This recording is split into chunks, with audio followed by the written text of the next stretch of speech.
का आना। सन 1600 में ईस्ट इंडिया कंपनी ने इंग्लैंड की महारानी एलिजाबेथ प्रथम से चार्टर अर्थात इजाज़तनामा हासिल कर लिया, जिससे कंपनी को पूर्व से व्यापार करने का एक अधिकार मिल गया। एक अधिकार समझते हो ना, तो कोई दूसरा व्यापार नहीं कर पाएगा। ठीक है, एक कंपनी, उस देश की कंपनी केवल एक ही होगी। ठीक है, वो होगी ईस्ट इंडिया कंपनी। इस इजाज़तनामे का मतलब चलो मैंने बता दिया। वैसे ये था कि इंग्लैंड की कोई और व्यापारी कंपनी इस इलाके में ईस्ट इंडिया कंपनी से होड़ नहीं कर सकती थी। इस चार्टर के सहारे कंपनी समुद्र पार जाकर नए इलाकों को खंगाल सकती थी।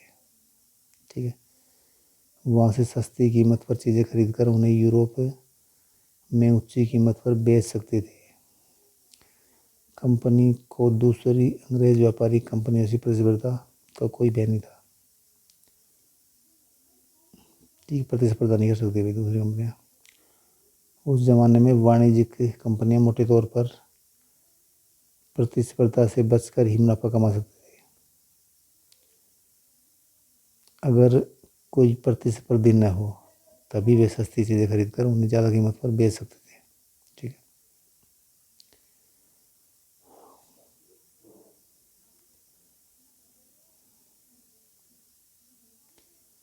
वाणिज्यिक एक ऐसा व्यावसायिक उद्यम जिसमें चीज़ों को सस्ती कीमत पर खरीदकर और ज़्यादा कीमत पर बेचकर, यानी मुख्य रूप से व्यापार के जरिए मुनाफा कमाया जाता है। मतलब मुनाफा समझते ना, लाभ कमाया जाता है। ठीक, पैसे कमाया जाता है। जैसे अगर यहाँ पे कोई चीज़ हमने 10 रुपए की खरीदी, ठीक है, उसको हमने 15 रुपए की बेच दी।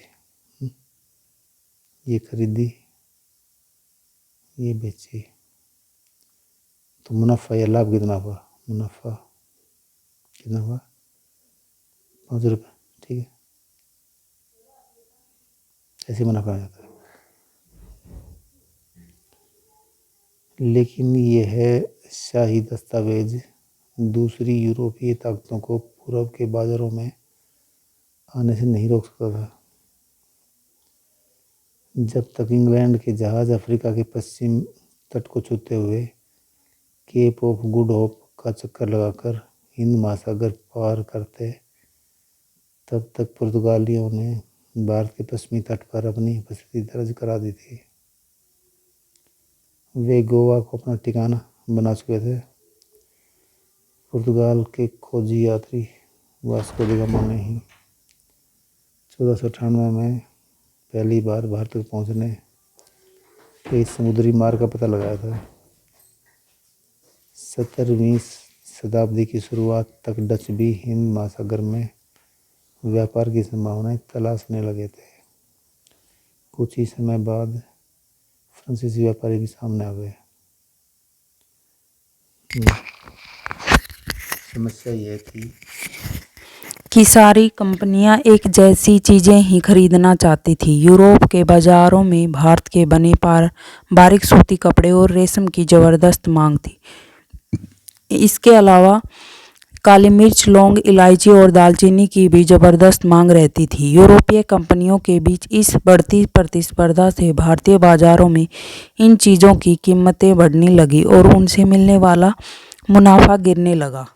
अब इन व्यापारिक कंपनियों के फलने फूलने का यही एक रास्ता था कि वे अपनी प्रतिस्पर्धी कंपनियों को खत्म कर दें।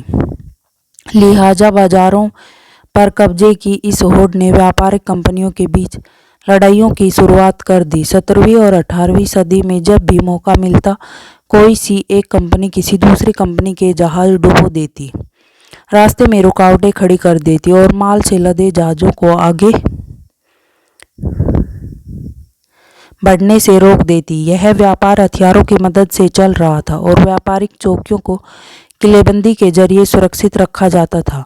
अपनी बस्तियों की किलेबंदी करने और व्यापार में मुनाफा कमाने की इन कोशिशों के कारण स्थानीय शासकों से भी टकराव होने लगे। इस प्रकार व्यापार और राजनीति को एक दूसरे से अलग रखना कंपनी के लिए मुश्किल होता जा रहा था। आइए देखें कि यह कैसे हुआ। ईस्ट इंडिया कंपनी बंगाल में व्यापार शुरू करती है। पहली इंग्लिश फैक्ट्री 1651 में हुगली नदी के किनारे शुरू हुई। कंपनी के व्यापारी यहीं से अपना काम चलाते थे। इन व्यापारियों को उस जमाने में फैक्टर कहा जाता था। इस फैक्ट्री में वेयर हाउस था जहाँ निर्यात होने वाली चीज़ों को जमा किया जाता था। यहीं पर उसके दफ्तर थे जिनमें कंपनी के अफसर बैठते थे। जैसे जैसे व्यापार फैला, कंपनी ने सौदागरों और व्यापारियों को फैक्ट्री के आसपास आकर बसने के लिए प्रेरित किया। 1696 तक कंपनी ने इस आबादी के चारों तरफ एक किला बनाना शुरू कर दिया। 2 साल बाद उसने मुगल अफसरों को रिश्वत देकर 3 गांवों की जमींदारी भी खरीद ली। इनमें से एक गांव कालीकत्ता था जो बाद में कलकत्ता बना। अब इसे कोलकाता कहा जाता है। कंपनी ने मुगल सम्राट औरंगजेब को इस बात के लिए भी तैयार कर लिया कि वह कंपनी को बिना शुल्क चुकाए व्यापार करने का फरमान जारी कर दे। फरमान क्या होता है? एक शाही आदेश होता है। कंपनी ज़्यादा से ज़्यादा रियायतें हासिल करने और पहले से मौजूद अधिकारों का ज़्यादा से ज़्यादा फ़ायदा उठाने में लगी हुई थी। उदाहरण के लिए औरंगजेब के फरमान से केवल कंपनी को ही शुल्क मुक्त व्यापार का अधिकार मिला था। कंपनी के जो अफसर निजी तौर पर व्यापार चलाते उन्हें यह छूट नहीं थी, लेकिन उन्होंने भी शुल्क चुकाने से इनकार कर दिया। इससे बंगाल में राजस्व वसूली बहुत कम हो गई। ऐसे में भला बंगाल के नवाब मुर्शिद कुली खान विरोध क्यों न करते।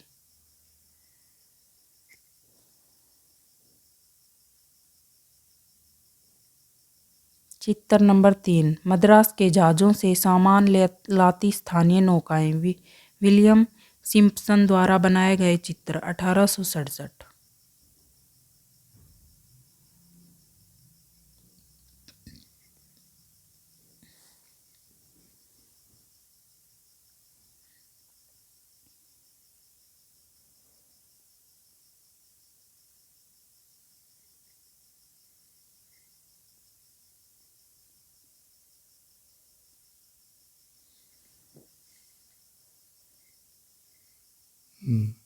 व्यापार से युद्धों तक।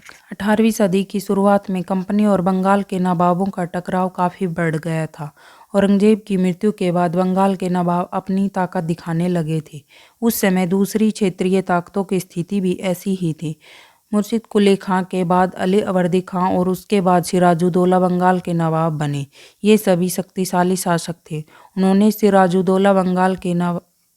उन्होंने कंपनी को रियायतें देने से मना कर दिया। व्यापार का अधिकार देने के बदले उसकी किलेबंदी कंपनी से नजराने मांगे। उसे सिक्के डालने का अधिकार नहीं दिया और उसकी किलेबंदी को बढ़ाने से रोक दिया। कंपनी पर धोखाधड़ी का आरोप लगाते हुए उन्होंने दलील दी कि उसकी वजह से बंगाल सरकार की राजस्व वसूली कम होती जा रही है और नवाबों की ताकत कमज़ोर पड़ रही है। कंपनी टैक्स चुकाने को तैयार नहीं थी। उसके अफसरों ने अपमानजनक चिट्ठियां लिखी और नवाबों व उनके अधिकारियों को अपमानित करने का प्रयास किया। कंपनी का कहना था कि स्थानीय अधिकारियों की बेतुकी मांगों से कंपनी का व्यापार तबाह हो रहा है। व्यापार तभी फल फूल सकता है जब सरकार शुल्क हटा ले। कंपनी को इस बात का भी यकीन था कि अपना व्यापार फैलाने के लिए उसे अपनी आबादी बढ़ानी होगी, गांव खरीदने होंगे और किलों का पुनर्निर्माण करना होगा। ये टकराव दिनों दिन गंभीर होते गए। अंततः इन टकरावों की परिणति प्लासी के प्रसिद्ध युद्ध के रूप में हुई। प्लासी का युद्ध 1756 में अलीवर्दी खां की मृत्यु के बाद सिराजुद्दौला बंगाल के नवाब बने। कंपनी को सिराजुद्दौला की ताकत से काफ़ी भय था। सिराजुद्दौला की जगह कंपनी का एक ऐसे कठपुतली नवाब चाहती थी जो उसे व्यापारिक रियायतें और अन्य सुविधाएं आसानी से देने में आनाकानी न करे। कंपनी ने प्रयास किया कि सिराजुद्दौला के प्रतिद्वंदियों में से किसी को नवाब बना दिया जाए। कंपनी को कामयाबी नहीं मिली। जवाब में सिराजुद्दौला ने हुक्म दिया कि कंपनी उनके राज्य के राजनीतिक मामलों में टांग अड़ाना बंद कर दे, किलेबंदी रोके और बाकायदा राजस्व चुकाए। जब दोनों पक्ष पीछे हटने को तैयार नहीं हुए तो अपने 30,000 सिपाहियों के साथ नवाब ने कासिम बाजार में स्थित इंग्लिश फैक्ट्री पर हमला बोल दिया। नवाब की फौजों ने कंपनी के अफसरों को गिरफ्तार कर लिया, गोदाम पर ताला डाल दिया, अंग्रेजों के हथियार छीन लिए और अंग्रेज जहाज़ों को घेरे में ले लिया। इसके बाद नवाब ने कंपनी के कलकत्ता स्थित किले पर कब्जे के लिए उधर का रुख किया। कलकत्ता के हाथ से निकल जाने की खबर सुनने पर मद्रास में तैनात कंपनी के अफसरों ने भी रॉबर्ट क्लाइव के नेतृत्व में सेनाओं को रवाना कर दिया। इस सेना को नौसैनिक बेड़े की मदद भी मिल रही थी। इसके बाद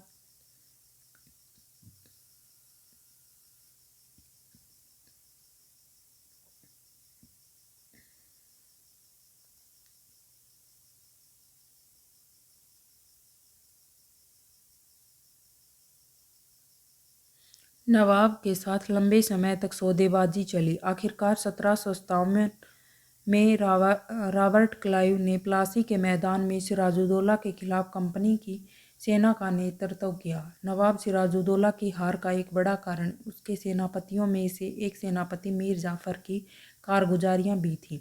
मीर जाफ़र की टुकड़ियों ने इस युद्ध में हिस्सा नहीं लिया। रॉबर्ट क्लाइव ने यह कहकर उसे अपने साथ मिला लिया कि सिराजुद्दौला को हटाकर मीर जाफ़र को नवाब बना दिया जाएगा।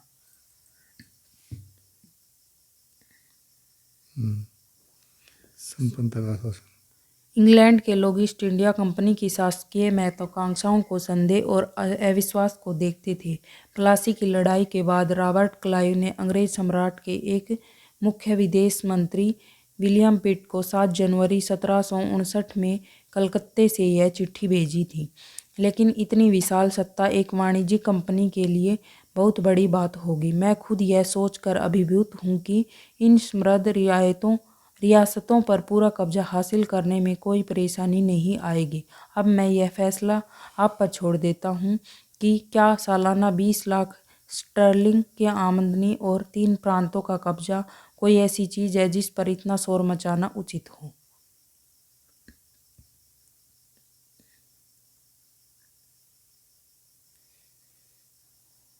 चित्र 5 महान्यायालय कक्ष, East India House, Leadenhall street.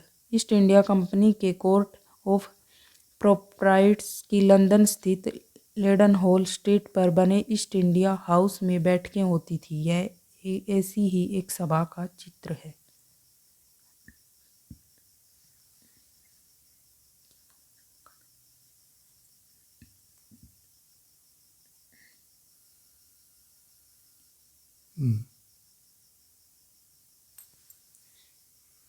नवाब शिकायत है। 1733 में बंगाल के नवाब ने इंग्लिश व्यापारियों के बारे में यह कहा था। जब वे पहली बार हमारे देश में आए थे तो उन्होंने सरकार के सामने विनती करते हुए कहा था कि उन्हें एक फैक्ट्री बनाने के लिए थोड़ी सी ज़मीन दे दी जाए। उन्हें वह ज़मीन तो मिल गई, पर उन्होंने तो वहाँ मजबूत किला ही खड़ा कर डाला। इसके चारों तरफ गड्ढे बना दिए जो नदी से जुड़ते हैं। दीवारों पर उन्होंने न जाने कितनी तोपें तैनात कर दी। उन्होंने बहुत सारे सौदागरों और अन्य लोगों को अपने मातहत रहने के लिए तैयार कर लिया और वह 1 लाख रुपए राजस्व वसूल कर रहे हैं। वे असंख्य औरतों और मर्दों को उनके ही देश में गुलाम बनाकर लूट खसोट कर रहे हैं।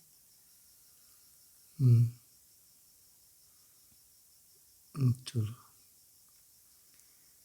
प्लासी की जंग इसलिए महत्वपूर्ण मानी जाती है क्योंकि भारत में यह कंपनी की पहली बड़ी जीत थी।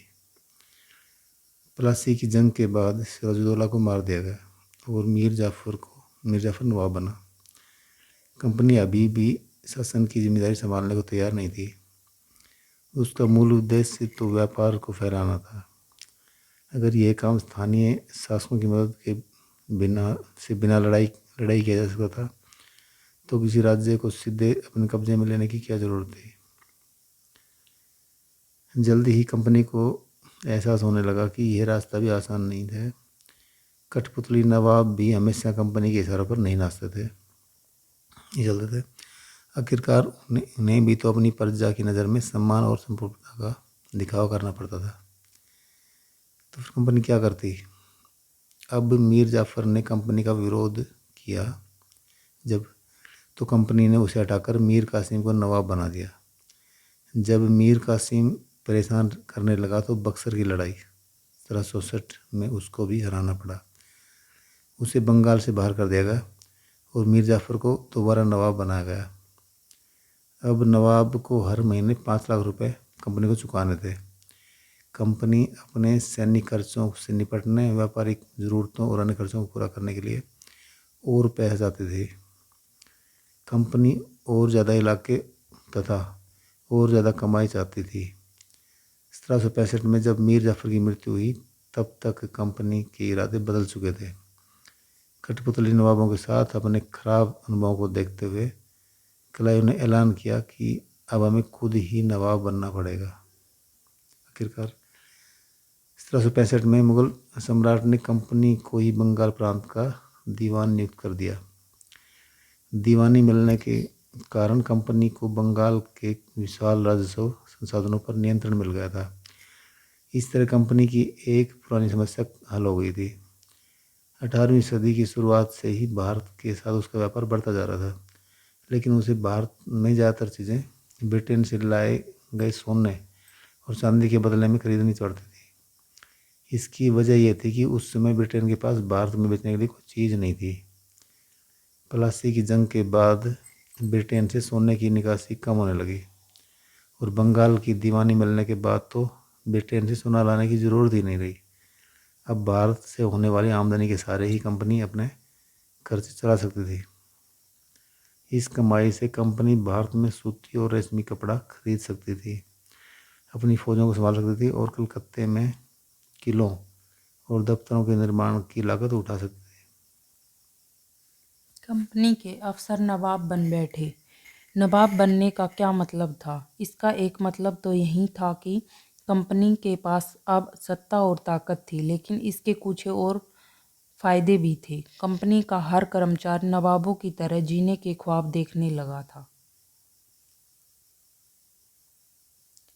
प्लासी के युद्ध के बाद बंगाल के असली नवाबों को इस बात के लिए बाध्य कर दिया गया कि वे कंपनी के अफसरों को निजी तोहफों के तौर पर जमीन और बहुत सारा पैसा दे। खुद रॉबर्ट क्लाइव ने ही भारत में बेहिसाब दौलत जमा कर ली थी। 1743 में जब वह इंग्लैंड से मद्रास, अब जो चेन्नई में है, वह आया था। चेन्नई में क्या है? मद्रास को अब चेन्नई के नाम से उसकी उम्र आया था तो उसकी उम्र 18 साल थी। 1767 में जब वह 2 बार गवर्नर बनने के बाद हमेशा के लिए भारत से रवाना हुआ तो यहाँ उसकी दौलत 401,102 के बराबर थी। दिलचस्प बात यह है कि गवर्नर के अपने दूसरे कार्यकाल में उसे कंपनी के भीतर फैले भ्रष्टाचार को खत्म करने का काम सौंपा गया था, लेकिन 1772 में ब्रिटिश संसद में उसे खुद भ्रष्टाचार के आरोपों पर अपनी सफाई देनी पड़ी। सरकार को उसकी अकूत संपत्ति के स्रोत संदेहास्पद लग रहे थे। उसे भ्रष्टाचार आरोपों से बरी तो कर दिया गया, लेकिन 1774 में उसने आत्महत्या कर ली। कंपनी के सभी अफसर क्लाइव की तरह दौलत इकट्ठा नहीं कर पाए। बहुत सारी बीमारियों और लड़ाइयों के कारण कम उम्र में ही मौत का निवाला बन गए। इसके अलावा उन सभी को भ्रष्ट और बेईमान मानना भी सही नहीं होगा। उनमें से बहुत सारे अफसर साधारण परिवारों से आए थे। उसकी सबसे बड़ी इच्छा बस यही थी कि वे भारत में ठीक ठाक पैसा कमाएं और ब्रिटेन लौटकर आराम की जिंदगी बसर करें। जो जीते जी धन दौलत लेकर वापस लौट गए। उन्होंने वहाँ आलीशान जीवन जिया।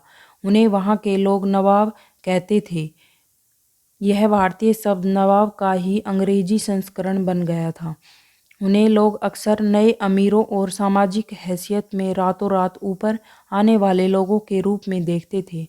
नाटकों और कार्टूनों में उनका मजाक उड़ाया जाता था।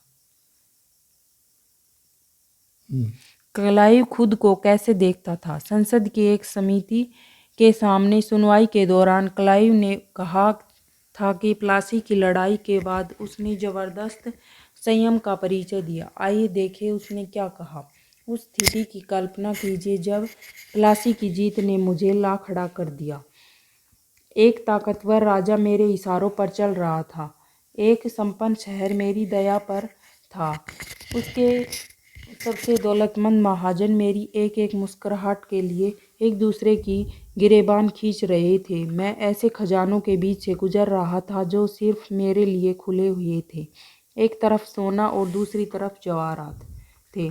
अध्यक्ष महोदय, मैं अपने इस संयम को देखकर खुद हैरान हूँ।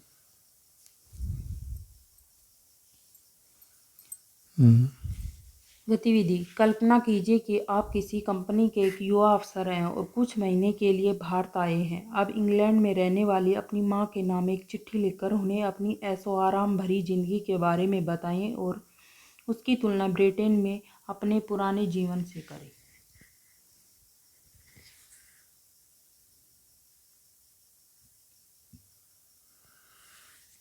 कंपनी का फैलता शासन। यदि हम 1757 से 1857 के बीच ईस्ट इंडिया कंपनी के द्वारा भारतीय राज्यों पर कब्जे की प्रक्रिया को देखें तो कुछ महत्वपूर्ण बातें सामने आती हैं।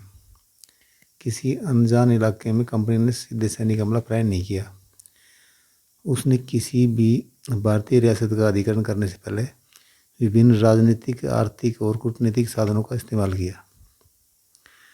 बक्सर की लड़ाई 1767 के बाद कंपनी ने भारतीय रियासतों में रेजिडेंट तैनात कर दिए। ये कंपनी के राजनीतिक या व्यावसायिक प्रतिनिधि होते थे। इनका काम कंपनी के हितों की रक्षा करना और उन्हें आगे बढ़ाना था। रेजिडेंट के माध्यम से कंपनी के अधिकारी भारतीय राज्यों के भीतरी मामलों में भी दखल देने लगे थे। अगला राजा कौन होगा, किस पद पर किसको बिठाया जाएगा, इस तरह की चीज़ें भी कंपनी के अफसर ही तय करना चाहते थे। कई बार कंपनी ने रियासतों पर सहायक संधि भी थोप दी। जो रियासत इस बंदोबस्त को मान लेती थी उसे अपनी स्वतंत्र सेनाएं रखने का अधिकार नहीं रहता था। उसे कंपनी की तरफ से सुरक्षा मिलती थी और सहायक सेना के रखरखाव के लिए वह कंपनी को पैसा देती थी। अगर भारतीय शासक रकम अदा करने में चूक जाते थे तो जुर्माने के तौर पर उनका इलाका कंपनी अपने कब्जे में ले लेती थी।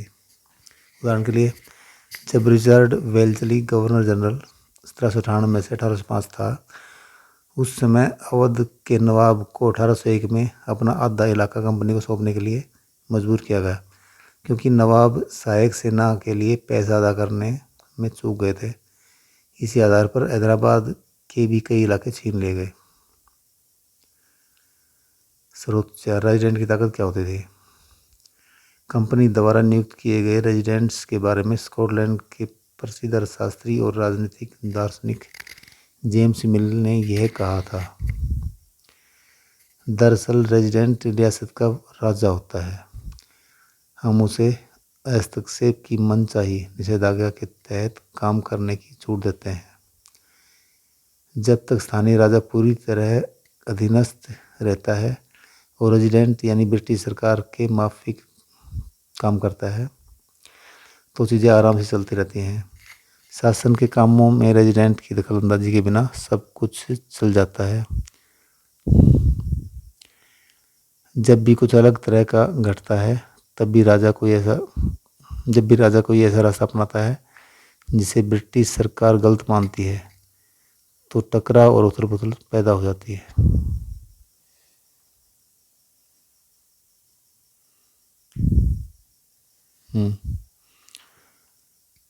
इसी तरह देखो इसमें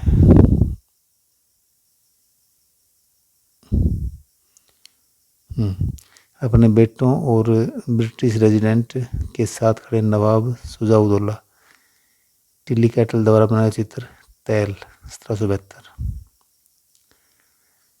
बक्सर की लड़ाई के बाद हुई संधियों के फलस्वरूप नवाब शुजा-उद-दौला के ज़्यादातर अधिकार छीन लिए गए थे, लेकिन यहाँ वह रेजिडेंट के सामने अपनी चिरपरिचित शाही शान शौकत के साथ दिखाई दे रहे हैं।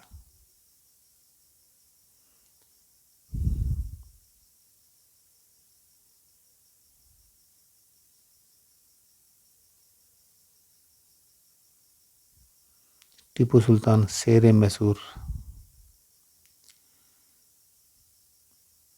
टीपू सुल्तान को मैसूर का शेर कहा जाता है। जब कंपनी को अपने राजनीतिक और आर्थिक हितों पर खतरा दिखाई दिया तो कंपनी ने प्रत्यक्ष सैनिक टकराव का रास्ता भी अपनाया। दक्षिण भारतीय राज्य मैसूर के उदाहरण से यह बात समझी जा सकती है। हैदर अली, जिसका शासनकाल 1761 से 1782 और उनके विख्यात पुत्र टीपू सुल्तान शासनकाल 1782 से 1799 जैसे शक्तिशाली शासकों के नेतृत्व में मैसूर काफ़ी ताकतवर हो चुका था।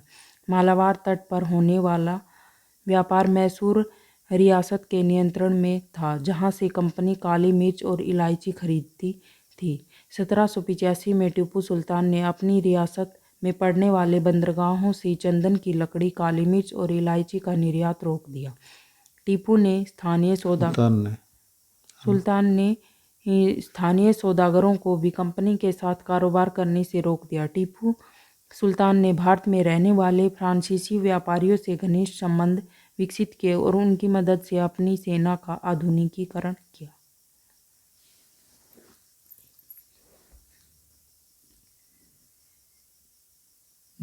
सुल्तान के इन कदमों से अंग्रेज आग बबूला हो गए। उन्हें हैदर अली और टीपू सुल्तान बहुत महत्वाकांक्षी, घमंडी और खतरनाक दिखाई देते थे।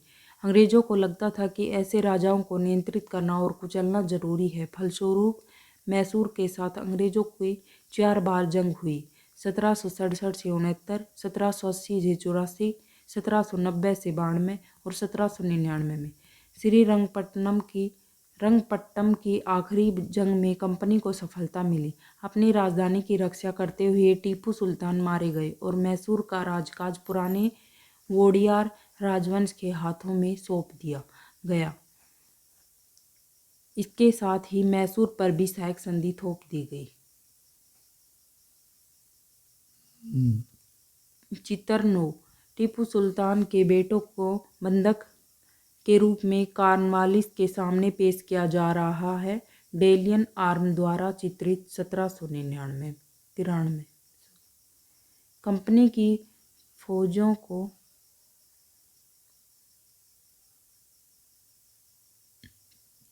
हैदर अली की और टीपू सुल्तान ने कई बार युद्ध में हराया था, लेकिन 1792 में मराठों, हैदराबाद के निजाम और कंपनी की संयुक्त फौजों के हमले के बाद टीपू सुल्तान को अंग्रेजों से संधि करनी पड़ी।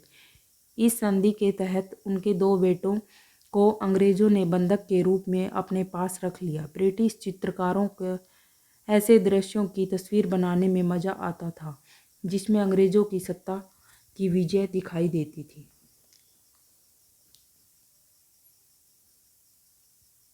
टीपू की कहानियाँ। राजाओं की छवि अक्सर जनश्रुतियों से बनती थी। प्रचलित किस्सों में उनकी ताकत का खूब यशगान किया जाता था। 1782 में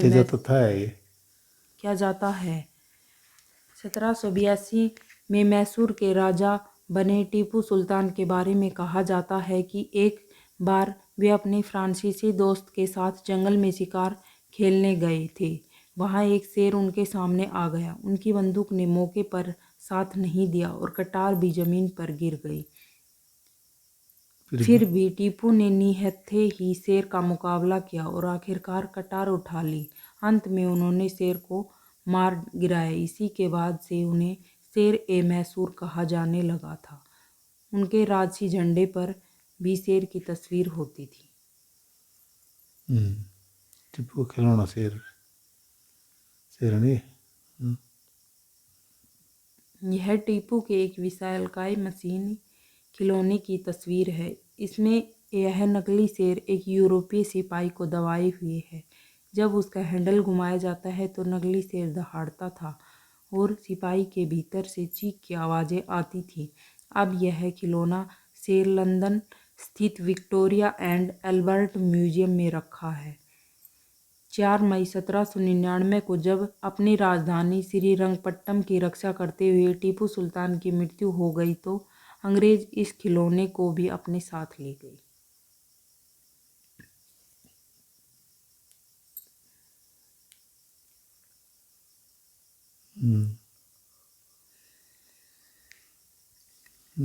मराठों से लड़ाई। 18वीं शताब्दी के आखिर से कंपनी मराठों की ताकत को भी काबू और ख़त्म करने के बारे में सोचने लगी थी। 1761 में पानीपत की तीसरी लड़ाई में हार के बाद दिल्ली से देश का शासन चलाने का मराठों का सपना चूर चूर हो गया। उन्हें कई राज्यों में बांट दिया गया। इन राज्यों की बागडोर सिंधिया, होलकर, गायकवाड़ और भोंसले जैसे अलग अलग राजवंशों के हाथों में थी। ये सारे सरदार एक पेशवा सर्वोच्च मंत्री के अंतर्गत एक कन्फेडरेसी राज्यमंडल के सदस्य थे। पेशवा इस राज्यमंडल का सैनिक और प्रशासकीय प्रमुख होता था और पुणे में रहता था। महादजी सिंधिया और नाना फडणवीस 18वीं सदी के आखिर के दो प्रसिद्ध मराठा योद्धा और राजनीतिक थे। एक के बाद एक कई युद्धों में कंपनी ने मराठों को घुटने टेकने पर मजबूर कर दिया। पहला युद्ध 1782 में लालबाई संधि के साथ खत्म हुआ, जिसमें कोई पक्ष नहीं जीत पाया। दूसरा अंग्रेज मराठा युद्ध 1803-1805 कई मोर्चों पर लड़ा गया। इसका नतीजा यह हुआ कि उड़ीसा और यमुना के उत्तर में स्थित आगरा व दिल्ली सहित कई भूभाग अंग्रेजों के कब्जे में आ गए। अंततः 1817-19 के तीसरे अंग्रेज मराठा युद्ध में मराठों की ताकत को पूरी तरह कुचल दिया गया। पेशवा को पुणे से हटाकर कानपुर के पास बिठूर में पेंशन पर भेज दिया गया। अब विंध्य के दक्षिण में स्थित पूरे भूभाग पर कंपनी का नियंत्रण हो चुका था। सरोजता का दावा। उपरोक्त विवरण से स्पष्ट है कि 19वीं सदी की शुरुआत से कंपनी क्षेत्रीय विस्तार की आक्रामक नीति पर चल रही थी। लॉर्ड हेस्टिंग्स 1813 से 1823 तक गवर्नर जनरल के नेतृत्व में सरोजता की एक नई नीति शुरू की गई। कंपनी का दावा था कि उसकी सत्ता सर्वोच्च है, इसलिए वह भारतीय राज्यों से ऊपर है। अपने हितों की रक्षा के लिए वह भारतीय रियासतों का अधिग्रहण करने या उनको अधिग्रहण की धमकी देने का अधिकार अपने पास मानती थी। यह सोच बाद में भी अंग्रेजों की नीतियों में दिखाई देती रही, लेकिन ये प्रक्रिया बेरोक नहीं चली। उदाहरण के लिए, जब अंग्रेजों ने कित्तूर, फिलहाल कर्नाटक में, के छोटे से राज्य को कब्जे में लेने का प्रयास किया, तो रानी चेन्नम्मा ने हथियार उठा लिए और अंग्रेजों के खिलाफ आंदोलन छेड़ दिया। 1824 में उन्हें गिरफ्तार किया गया और 1829 में जेल में ही उनकी मृत्यु हो गई। चेन्नम्मा के बाद कित्तूर स्थित संगोली के एक गरीब चौकीदार रायन्ना ने यह प्रतिरोध जारी रखा। चौतरफा समर्थन और सहायता से उन्होंने बहुत सारे ब्रिटिश शिविरों और दस्तावेजों को नष्ट कर दिया था। आखिरकार उन्हें भी अंग्रेजों ने पकड़कर 1830 में फांसी पर लटका दिया। प्रतिरोध के कई ऐसे दूसरे उदाहरण आप इस किताब में आगे पढ़ेंगे।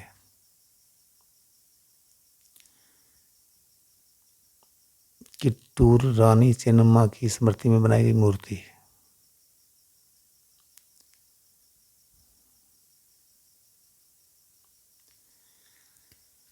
अठारह के दशक के अंत में ईस्ट इंडिया कंपनी रूस के प्रभाव से बहुत डरी हुई थी।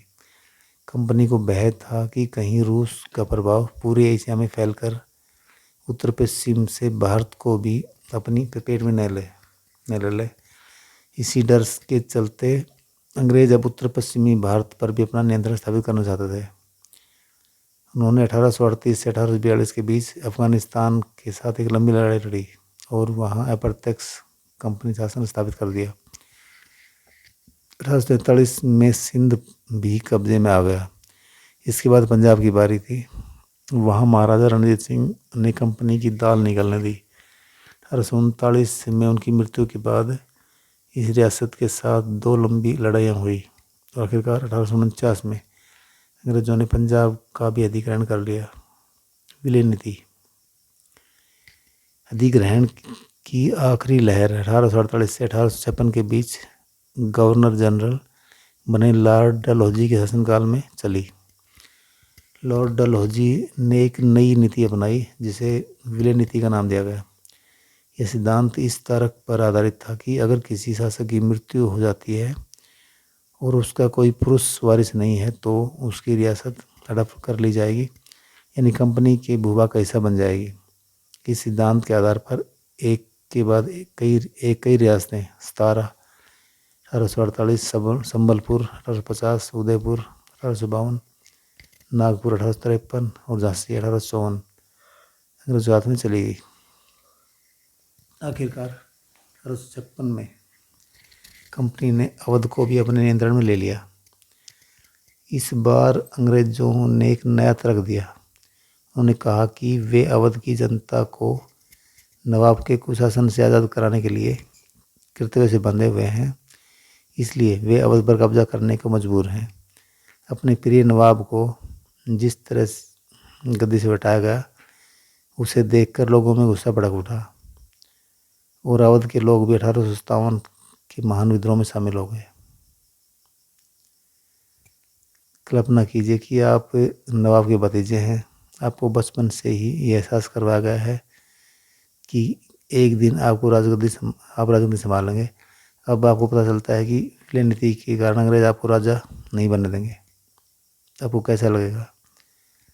राजगद्दी पाने के लिए आप क्या करेंगे?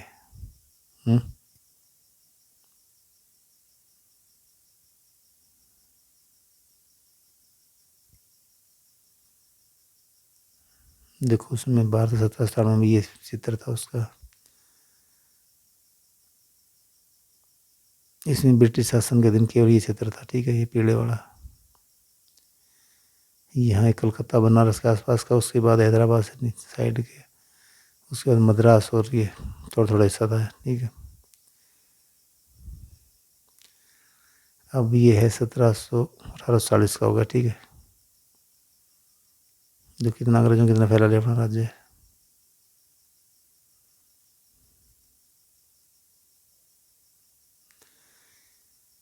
फिर ये 1857 का है, और भी ज़्यादा फैला लिया उन्होंने 17 साल में।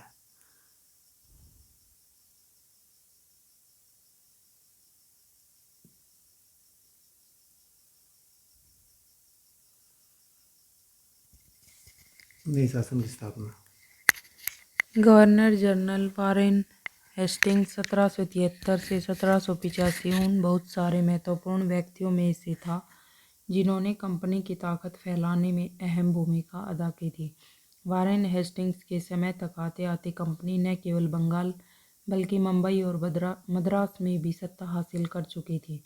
ब्रिटिश इलाके मोटे तौर पर प्रशासकीय इकाइयों में बटे हुए थे जिन्हें प्रेसिडेंसी कहा जाता था। उस समय 3 प्रेसिडेंसी थी, बंगाल, मद्रास और बम्बई।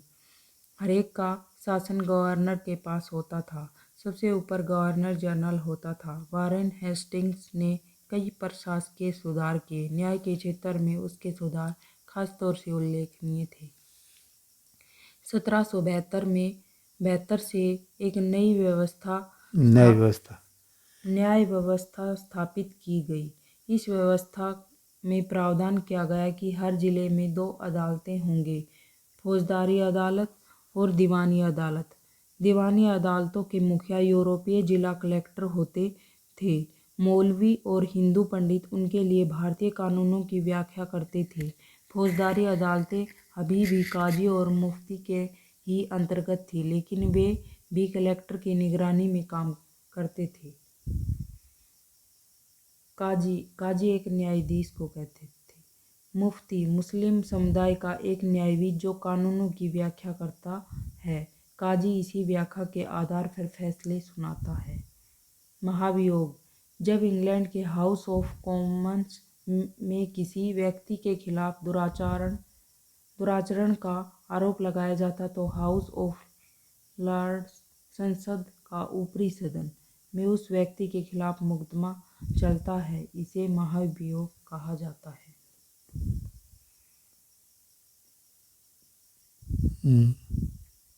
चित्र 12। वारेन हेस्टिंग्स पर मुकदमा R.G. पोलार्ड द्वारा चित्रित 1789। जब वारेन हेस्टिंग्स 1785 में इंग्लैंड लौटा तो एडमंड बर्के ने उस पर बंगाल शासन सही ढंग से न चलाने का आरोप जड़ दिया। इस आरोप के चलते हेस्टिंग्स पर ब्रिटिश संसद में महाभियोग का मुकदमा चलाया गया जो 7 साल तक चला।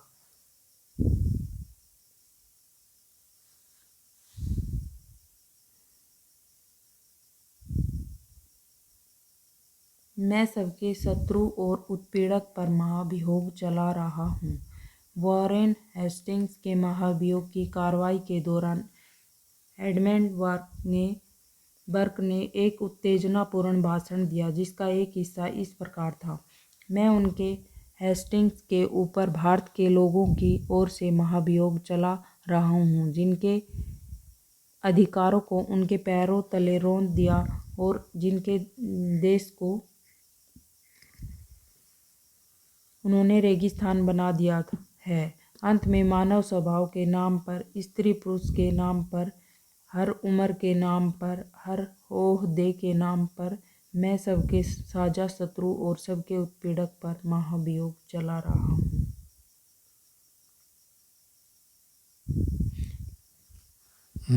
एक बड़ी समस्या यह थी कि ब्राह्मण पंडित धर्मशास्त्र की अलग अलग शाखाओं के हिसाब से स्थानीय कानूनों की अलग अलग व्याख्या कर देते थे। इस भिन्नता को खत्म करके समरूपता लाने के लिए 1775 में 11 पंडितों को भारतीय कानूनों का एक संकलन तैयार करने का काम सौंपा गया। N.B. हालहेड ने इस संकलन का अंग्रेजी में अनुवाद किया।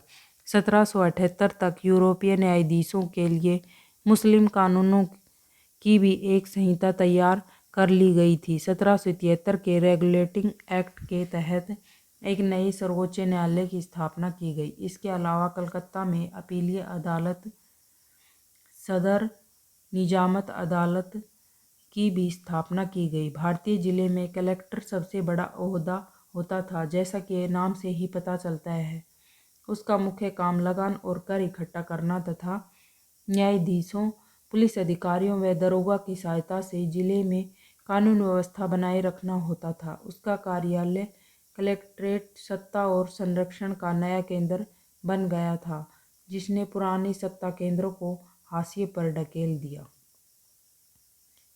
कंपनी की फौज। कंपनी के साथ भारत में शासन और सुधार के नए विचार तो आए लेकिन उसकी असली सत्ता सैनिक ताकत में थी। मुगल फौज मुख्य रूप से सवार घोड़े पर चलने वाले प्रशिक्षित और पैदल सेना थी। उन्हें तीरंदाजी और तलवारबाजी का प्रशिक्षण दिया जाता था। सेना में सवारों का दबदबा रहता था और मुगल साम्राज्य को इस विशाल पेशेवर प्रशिक्षण वाले पैदल सेना की जरूरत महसूस नहीं होती थी। ग्रामीण इलाकों में सशस्त्र किसानों की बड़ी संख्या थी। स्थानीय जमींदार मुगलों को जरूरत पड़ने पर पैदल सिपाही मुहैया कराते थे। 18वीं सदी में जब अवध और बनारस जैसी रियासतों में अंग्रेज किसानों को भर्ती करके उन्हें पेशेवर सैनिक प्रशिक्षण दिया जाने लगा तो यह सूरत बदलने लगी। ईस्ट इंडिया कंपनी ने जब अपनी सेना के लिए भर्ती शुरू की तो उन्होंने यह भी तरीका अपनाया। अंग्रेज अपनी सेना को सिपोही, जो भारतीय शब्द सिपाही से बना है, आर्मी कहते थे। 1820 के दशक से जैसे जैसे युद्ध तकनीक बदलने लगी, कंपनी की सेना में घुड़सवार टुकड़ियों की ज़रूरत कम होती गई। इसकी वजह यह थी कि ब्रिटिश साम्राज्य बर्मा, अफगानिस्तान और मिस्र में भी लड़ रहा था, जहां सिपाही मस्केट, तोड़दार बंदूक और मैचलोक से लैस होते थे।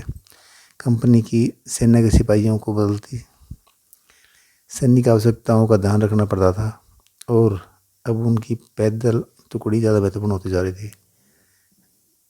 मैचलोक शुरुआती दौर की बंदूक जिसमें बारूद को माचिस से चिंगारी दी जाती थी। मस्केट पैदल सिपाहियों द्वारा इस्तेमाल की जाने वाली भारी बंदूक, ठीक है। और धर्मशास्त्र संस्कृति की ऐसी कृतियाँ जिनमें सामाजिक तौर तरीकों और आचरण के सिद्धांतों की व्याख्या की जाती है। ये धर्मशास्त्र ईसा पूर्व 500 वर्ष से भी पहले लिखे गए थे। 19वीं सदी की शुरुआत में अंग्रेज एक समरूप सैनिक संस्कृति विकसित करने लगे थे। सिपाहियों को यूरोपीय ढंग का प्रशिक्षण, अभ्यास और अनुशासन सिखाया जाने लगा था। अब उनका जीवन पहले से भी ज़्यादा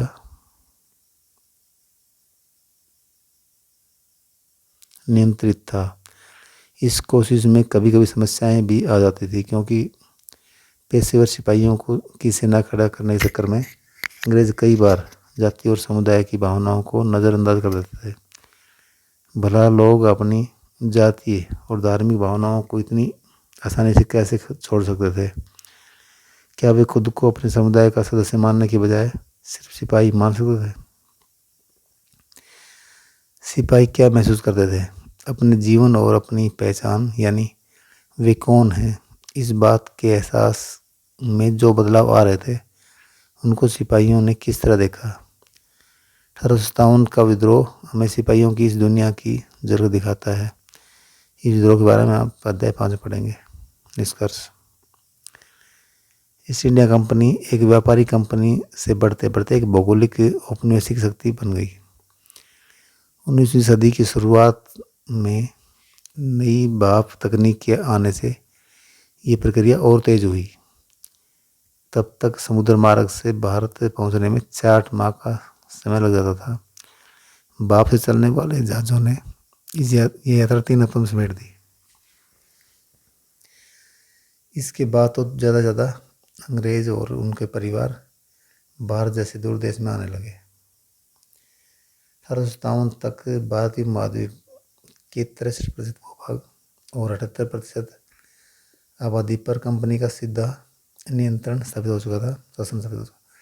देश के शेष भूभाग और आबादी पर कंपनी का अप्रत्यक्ष प्रभाव था।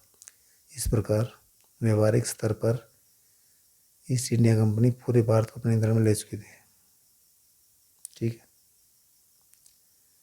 अन्यतर दूसरी क्या हो रहा था, ये देखो। दक्षिण अफ्रीका में दास व्यापार।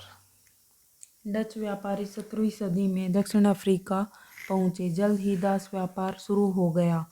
लोगों को बंधक बनाकर जंजीरों से बांधकर दास बाजारों में बेचा जाने लगा। 1834 में दास प्रथा के अंत के समय अफ्रीका के दक्षिण सिरे तक स्थित केप में निजी स्वामित्व में दासों की संख्या 36,774 थी। 1824 में कोप आने वाले एक यात्री ने वहां होने वाली नीलामी का आंखों देखा ब्यौरा प्रस्तुत किया है।